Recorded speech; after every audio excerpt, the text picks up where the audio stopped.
Shalom. All praises, glories, and honors to Yahweh, Ba'ashem, Yahweh Shai, Ba'ashem, Kodash. Double honors to the apostles and the elders of Great Millstone, who have told me this truth, as well as men of like mind. Shalom wa kasa to the elect of the nation of Israel, whom I so call Negroes, Latinos, Native American Indians, and Israelite foreigners, whom are scattered here in America, which is Babylon the Great, and abroad. To you I say Shalom and Yahweh Ba'ashem, Yahweh Shai Ratazah. This lesson is edifying.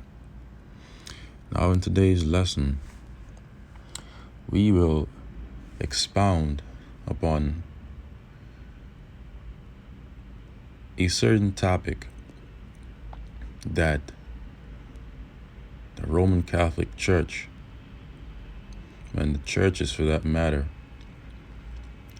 around the globe, around the world, throughout various countries,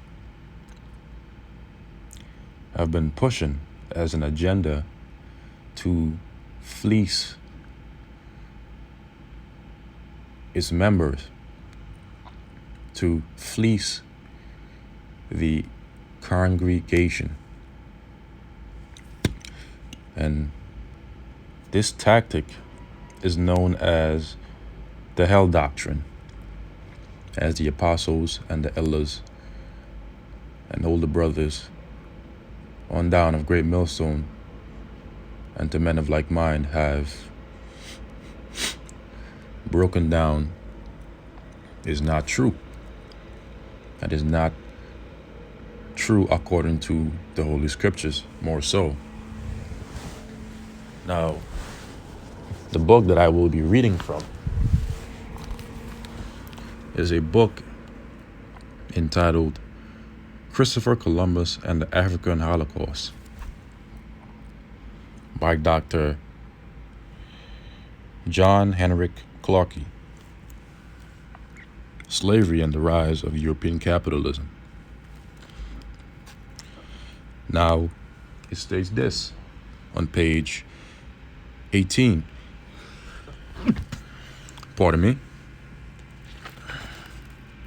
It states this on page 18. During the Crusades, Slakia, let me jump straight to the point.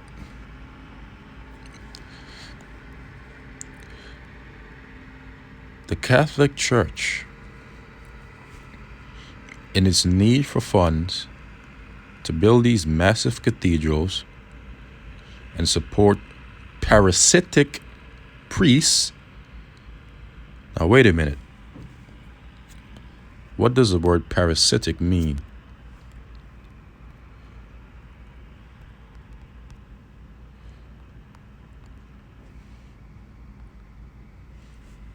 Parasitic.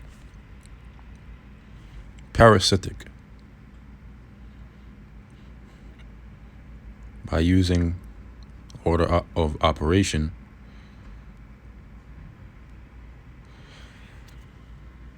the best meaning of the word parasitic that would best fit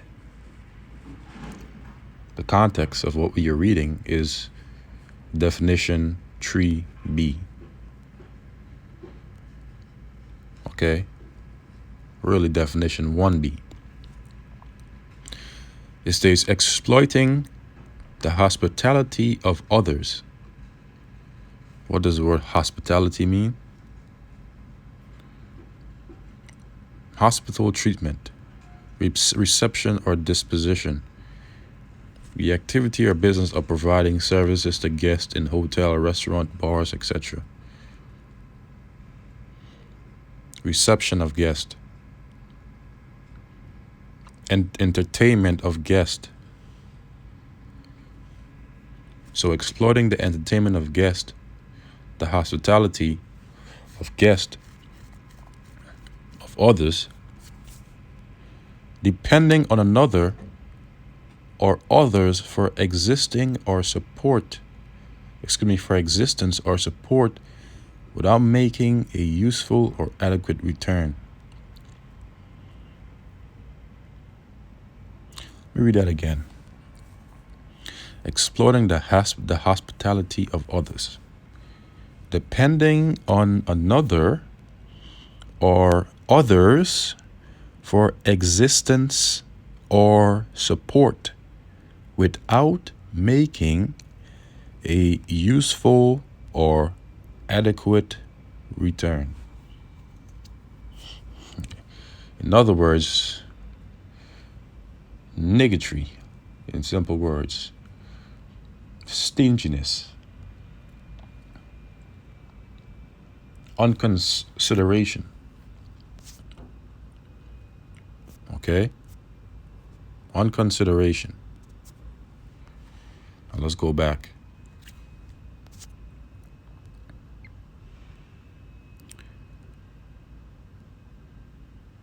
In its desire, in its need for funds to build these massive cathedrals and to support parasitic priests, had begun to fleece the people to the point where the faithful began to have some serious questions about the role of the church. Now, what does the word fleece mean? The word fleece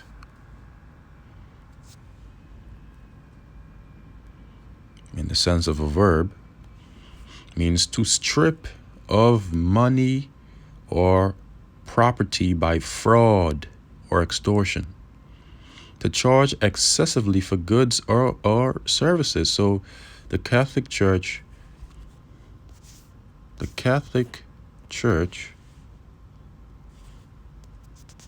in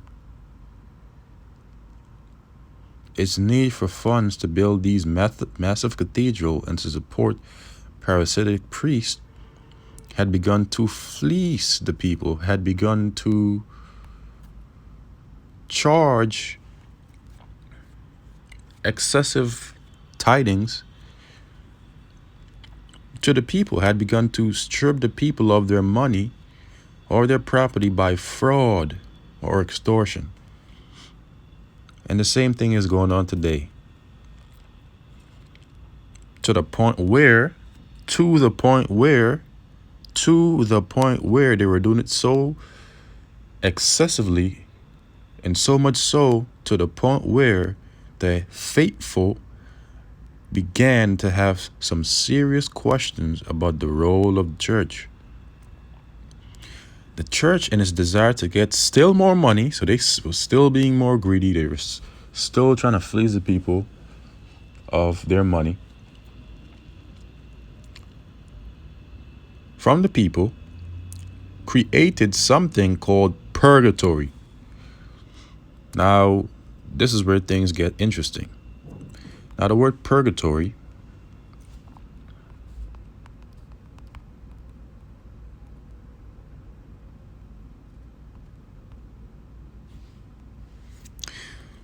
is an intermediate state after death for expiatory purification. Let's see what that word means. Expiatory, serving to expiate. Now, the word expiate means to make amends for. Okay? To extinguish the guilt incurred by. In other words, to make clean. So an intermediate state after death for making clean or freeing from guilt oneself, for expiatory purification. Because they would say, oh, okay,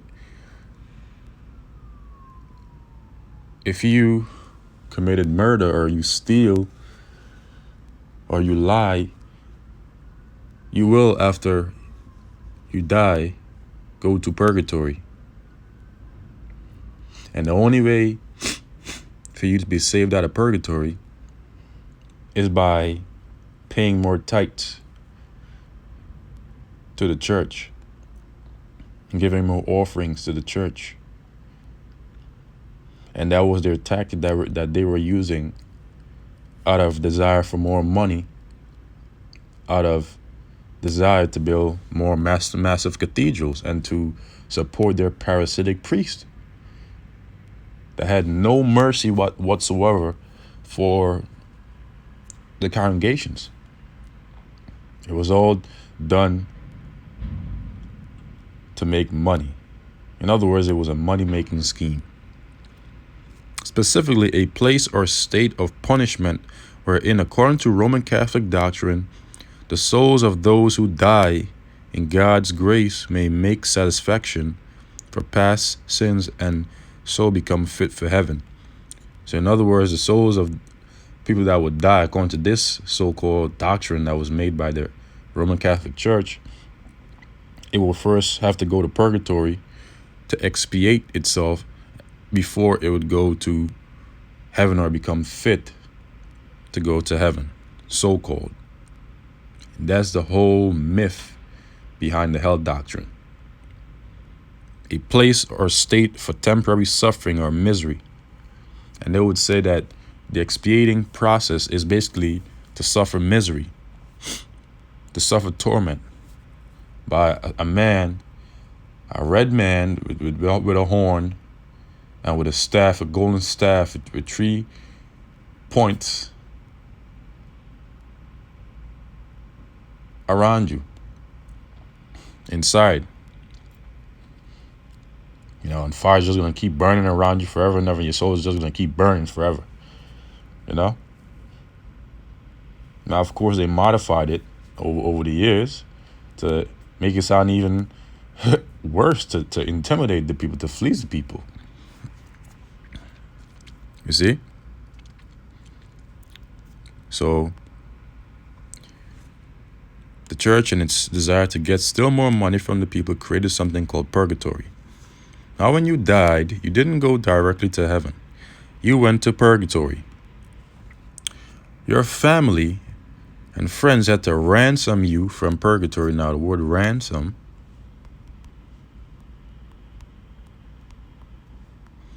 means a consideration paid or demanded for the release of someone or something from captivity. So a person's family or friend would have to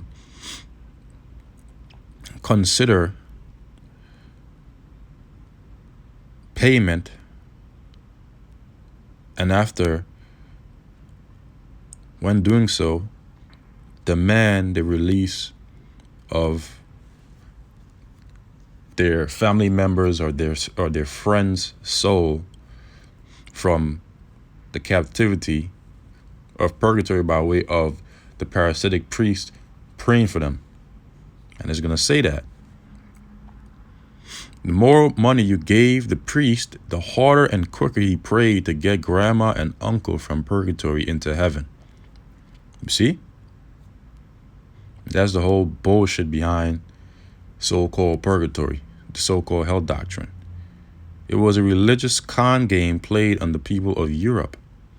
They were beginning to discover this con game to a point, and out of anger, Europe was about to explode within itself. Because people started rioting, people started bugging the hell out. Because they saw that it was all a facade, a charade to get more money out of them. So now let's go into the scriptures and close the lesson. Ecclesiastes chapter 3, verse 20. All people go unto one place. All are of the dust, and all turn to dust again. All right. Now, hell is not a place where you go, where your soul goes after you die, and it just burns there forever or for a period of time to expiate itself before returning back to the Heavenly Father. That's off, and that's not according to the scriptures. Hell is a condition that is played out upon the earth. Hell is a condition, and hell is the grave. Okay? The grave is where a body goes after death. All right? In the ground to decompose and return back to the earth in the form of dust. Because why? All are of the dust, and all turn to dust again. So there's no such place in where a soul goes and burns forever, being tormented by a guy with bald head and he's all red all over, yellow eyes and a horn and a tail with a little heart at the tip of it and a golden stake in his hand. That's off. And a bunch of little miniature versions of himself around you tormenting you. That's all off. Hell, according to the Roman Catholic Church, doctrine does not exist in their sense. Hell is simply the grave and simply a condition that is played out upon the earth. Ecclesiastes chapter 12, verse 7. Then shall the dust return to the earth as it was. Why? Because all turn to the dust. All are of the dust. And the spirit, where is the spirit going to go? It's not going to go to no place called hell where you're going to burn forever. And the spirit shall return unto who? Unto Yahweh, Ba'ashem Yahushua, who gave it. The Father of lights. The Father of spirits. Job chapter 7, verse 9 and 10. As a cloud is consumed and vanisheth away, so he that goeth down to the grave shall come up no more. He shall return no more to his house, neither shall his place know him anymore. Because once you die in your particular vessel, that is it for that vessel. Your soul is going to leave that vessel and return back to the Heavenly Father Yahweh through His Son Yahushai. And it will rest in the spiritual realm until the third and fourth generation, when it will then return in the reincarnation through the seed of man, all right, into a new vessel. Okay? Job chapter 3, verse 17 through 19. Verse 17 there, the wicked cease from troubling, was that there referring to the grave. And there the weary be at rest. There the prisoners rest together. They hear not the voice of the oppressor. The small and the great are there, and the servant is free from his master. Why? Because they are at rest. They're in the grave. Death is just simply a separation between the body and spirit. The body returns back to the grave and it returns back to the dust. Goes to the grave and returns back to the dust, back to the earth. And the spirit returns back to the Heavenly Father Yahweh through His Son Yahushua in the spiritual realm. Okay? It's simple. But you people out there that have drinking that grape juice wine, that have been indoctrinated by the Roman Catholic Church and all these different wicked philosophies, you refuse to take heed and listen. But that's your own detriment. The Spirit of the Lord has it so. It says Job chapter 21, verse 23 through 26. 23. One dieth in his full strength, being woolly, at ease, and quiet. His breasts are full of milk, and his bones are moisted with marrow. And another dieth in the bitterness of his soul, and never eateth with pleasure. He shall lie down alike in the dust, and the worms shall cover them. So in other words, both the rich and the poor, the miserable and the unmiserable, go and both lie down alike in the dust, because all returns back to the dust. All returns back to the earth, because we are all from the dust of the earth. And the worm shall cover them, which is rigor mortis. Your body's being decomposed, it's returning back to whence it came from. Okay? And Ecclesiastes chapter 38, verse 23, when the dead is at rest, let his remembrance rest and be comforted for him when the spirit is departed from him. So you're not supposed to be celebrating the Day of the Dead, none of that shit, man. All right? Let the remembrance of the dead rest. Last verse, 2 Ezra chapter 14, verse 35, for after death, shall the judgment come, right? Because that's when the spirit is going to receive his judgment before the Heavenly Father through His Son Yahushai, and we shall live again. All right? That's when that spirit is going to be commissioned to go back down after the third and fourth generation into a new vessel to play out his judgment, which he had received. Might come back in a messed up body, might come back blind, might come back, bugged out. Who knows? It all depends on his judgment. And so I conclude this lesson, and this is all the more proof to you that hell does not exist. It was something that was made up by the Catholic Church to acquire more money from the people. So with that, I say shalom. Until the next, Lord willing.